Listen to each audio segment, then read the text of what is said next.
Hello, Internet. So yeah, just read Saga issue 28. I'm gonna give my thoughts and run down what happened. Um, so yeah, we start off.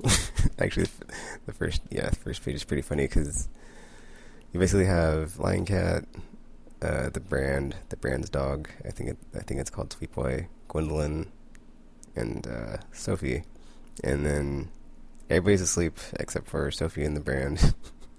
And then you have like these two word bubbles where it's basically like, so yeah, that's what abortion is, that the brand's like talking to Sophie as they're like roasting marshmallows over a fire. That was just, yeah. And then they proceed to have this conversation. Um, and she's like, usually when kids ask me weird questions, it's usually, how does it feel to kill a man? And then Sophie blows out her marshmallow that she roasted and set on fire, and she's like, so how does it feel? And then the brand's like, well, actually, I haven't killed that many people. And then Sophie's all, you want me to wake my cat? So Lion Cat could like probably be like lying. She's like, I guess she doesn't trust her. And then let's see. And then the brand's all like, yeah, my job's not all stabbing bad guys in the face. Most of the time it's negotiation, intimidation, maybe the occasional broken nose. And so he's like, yeah, but you have killed. So what's it like? And then she's all like, yeah, it's not too great. But yeah, they're having this conversation. And then Sophie's all like, oh, well, your brother doesn't really seem like he minds killing. And then the brand's like, yeah, he's always pretty direct. Okay, then, yeah, the brand's like, well, if we find this dragon seed and, we can cure my brother, do you really want to go and be a sidekick to a freelancer? It's not all that great. And then the brand's all like, because the last people that hired my brother, they're trying to kill a couple of new parents, talking about Alana and Marco. And then and then Sophie's all like, I mean, yeah, and she's all like, yeah, but one of those parents is the man with the horn. It's the one who hurt Miss Gwendolyn, right? And the brand's like, so she says. So I guess Sophie is, what's that word? Sympathetic to Gwendolyn and the fact that Marco dumped her or whatever. Let's see. Oh, and then she says, well, maybe the universe is better off with some people just not being in it anymore. It's like, oh man, going down the path of the dark side here. And then we get a comment off panel that's all nicely put, and then they turn around and it's we find out who the dude spider version. I'm sorry, the dude version of the stalk is. His name's Halvor, because the brand knows him apparently, because he turns around. And then there's like some narration from from Hazel in the far future or I'm guessing in the far future, about how it doesn't matter who started it or what it's really about. War usually ends up sucking most for women. And then it's, about how always getting the short end of the stick, especially in wartime if you're a lady. And then we go to the next scene, which is Hazel, Alana, and Grandma. I keep forgetting the grandma's name, so it's whatever. So they're getting carried off by Dingo and the revolutionaries, and then we have in the background Goose getting carried away by two of them, and they're talking about like one's watching the circuit, and then the other one's like, why are you even talking about this right now? And then we find out that like apparently there's like two people that have been like fused into the suit thing. It's weird, but yeah, I guess that's because like he doesn't have a head. He's like, it's hard to describe. Well, it's not hard to describe, but I can't exactly describe it. It's like a face and like a suit of armor, and then the top is like this like fire smokestack thing, and then yeah. So there's no like physical entity there. It's like the armor, but then I guess it's like I guess like whatever. I don't exactly know how it works, but there's two people like merge into the suit, and so that happens, and they're talking about how old they were when like they got dragged into this war situation and joined up with the revolution, I guess. And then we cut to the next scene, and it's Alana, Hazel, and the grandma with Dingo there. And then Alana wakes up, she's like, Hazel, where are you? And then Hazel and Dingo have this conversation, and it's really weird because it seems like Dingo's in over his head, and that's like kind of the vibe I get because Alana's saying all this stuff to him, and then she's like, it's written all over your face, and like his expression is blank because usually when the android people or whatever they are, TV robot people, TV head people, like they talk and they say stuff. They have like if they have any type of expression, it'll be like plastered across their screen when something happens that they feel. And so she's like, yeah, you're not gonna get out of this, are we? or don't you? And then she's trying to like persuade him to team up with the grandma and Alana to break out of there, take care of the revolutionaries. And but before that can happen, though, like one of them barges in and is like, what's going on here? Or what are you doing, Dingo? And he's like, yeah, I'm just making sure our valuables are secure. And then, yeah. Let's see. So that happens. So got some more narration. And then we're back on the ship with Goose and Yuma. And, or I guess back with Team Prince Robot. Team Prince Robot and Marco flying through space to get revenge. Or save their families. I mean, their children. Yuma and Goose talking, and then let's see. Goose is all like, Yuma, are you okay? And she's like, no, I'm not. And she's like really down on herself because I guess she feels really bad about what she did to Marco.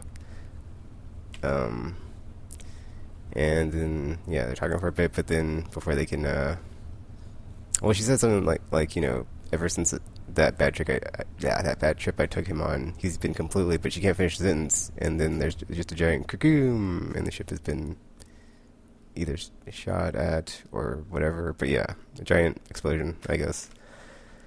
And then you hear battle stations, and then it cuts to Prince Robot and Marco's like, do we even have battle stations? Does this thing even have weapons? Prince Robot's all like, all hands battle stations.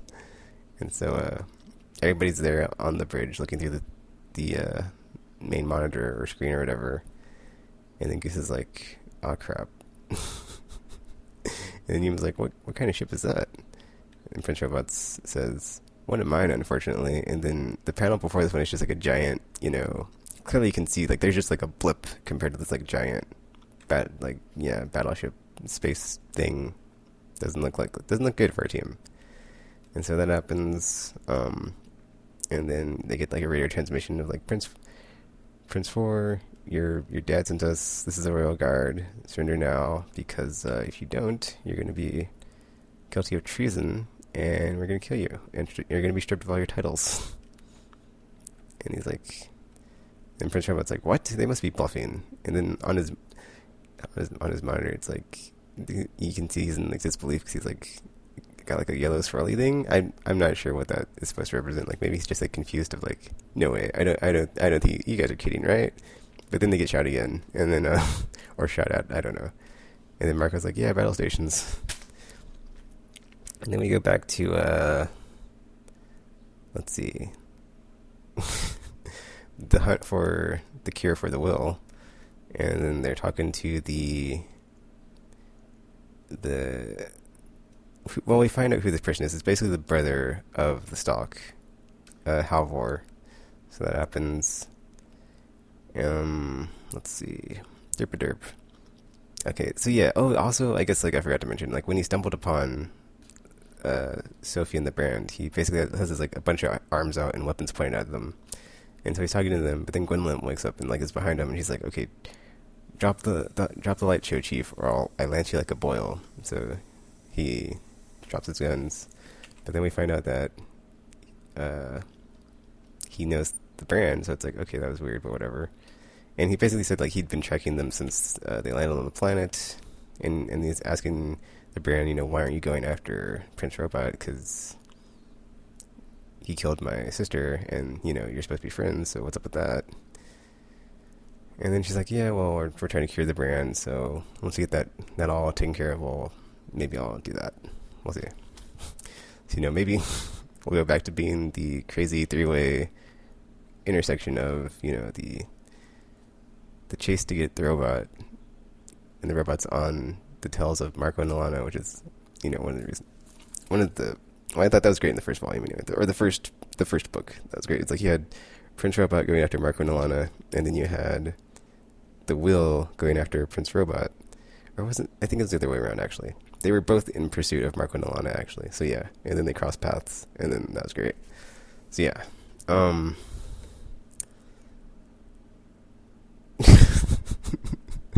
I'm sorry, completely. I was like thinking about all the old adventures for a second there, but yeah. Oh, and then we find out the name of the stalk. So the brother's all like, or Halvor, he's all like, yeah, her name was Henriette, okay? And then that happens. But yeah, they mentioned something about Sophie that I just forgot, I guess, because they say like, or Halvor says, this child is from Fang, isn't she? Can't her people listen to objects? I presume that's why you brought her to help hunt down this Prince Robot character. And then Sophie's all like, yeah, my hearing isn't so great anymore. So I completely forgot about that, so I don't even know if that's a thing. I'd have to go back and check, but yeah. She wasn't exactly trained in the ancient arts or whatever her people were, because she was she's like being human trafficked on Sextillion. So yeah, I don't even know if she has those skills. But I guess that's why she said that, my hearing isn't so good anymore. Oh, and then we find out, or it's implied that the brand's name is Sophie because when Halvor walks away from them, he gives them this seed thing. It's funny because Sophie's like, "Is that a shriveled dragon testicle?" And then he's like, no, it's an eardrum from the same beast as my sister's old skull ship, the one her murderer had the gall to steal." And then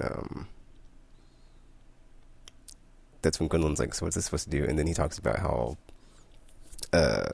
Sophie's supposed to be able to like hear objects, but then she can't hear it, so it's kind of like useless, I guess. Unless that's like another use, we'll find out later, I guess, because they don't give it back to him.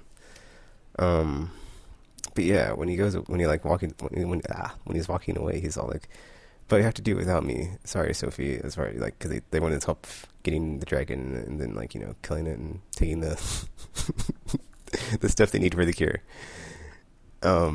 He's like, "Yeah, that's not happening."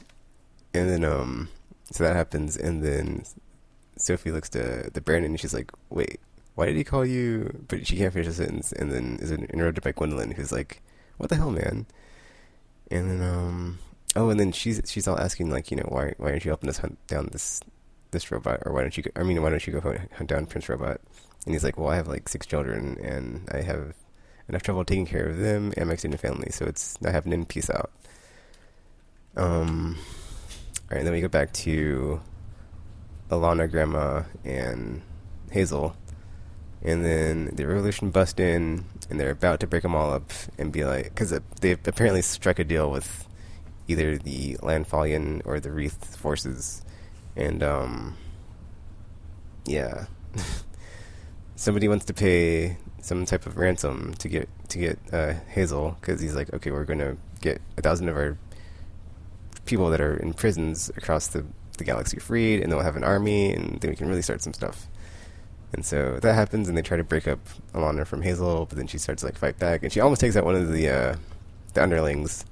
But then before that can happen, the snake dude uses his hypnotism skills, which it talked about that earlier, of like what he did to them at the end of the last shoot, which I apparently forgot what happened, but like I guess he did that, and then he apparently has like these hypnotization skills, or hypnotize skills, and he can just do stuff but it doesn't work on robots, because Dango is like completely unaffected, or they mentioned that he is immune to it. So yeah, but yeah, when Alana's about to take out this lady that looks like the dance instructor, or the same species of like the Mer people or whatever they are, he basically freezes her right before she's about to like.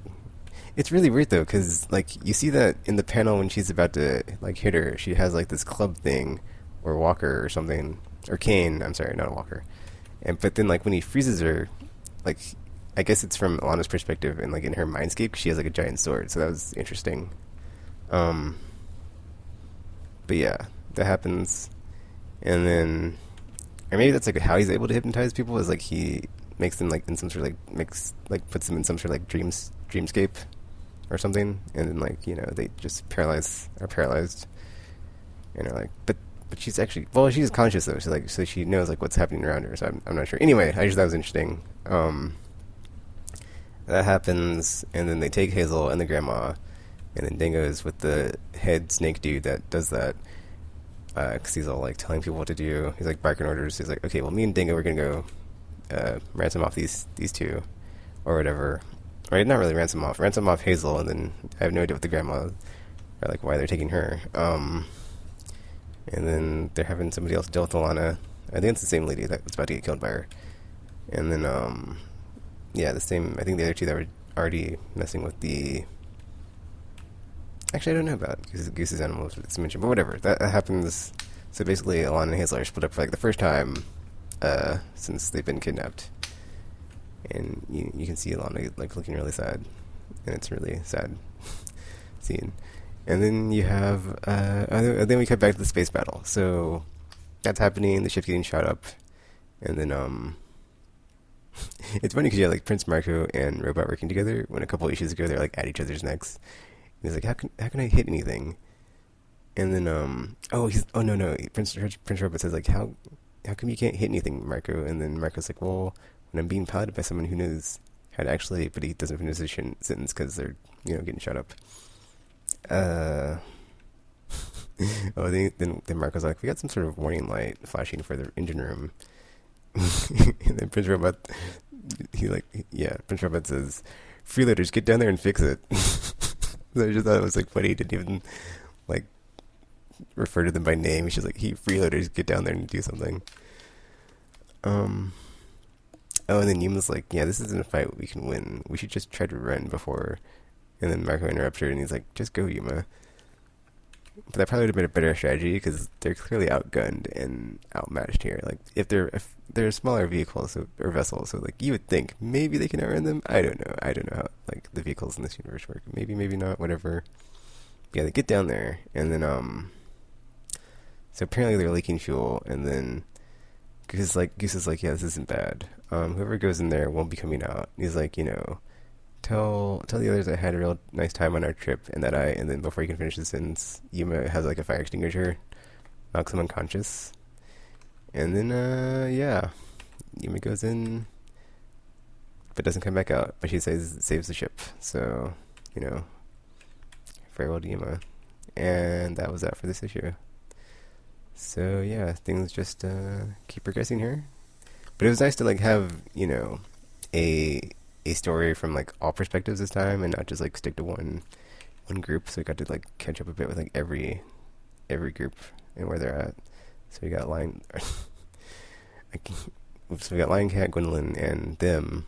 Things are progressing, and then we got Marco and Robot, and they're yeah, we'll see what happens with this space battle, and like if they get out of it. And then we have Alana and Hazel and Grandma, and they're not in a good situation either. So 2 out of 3 teams. Actually, I guess you could say, well, no, 2 out of 3, because I'd say Marco's team, Alana's team, kind of, we'll see what happens. In distress to an extent, and then Lion Cat, Gwendolyn, and Sophie still trying to get the cure for the will. But yeah, that was issue 28 or chapter 28 of Saga. Still enjoying it. So yeah, and that is it for this video. So there you go.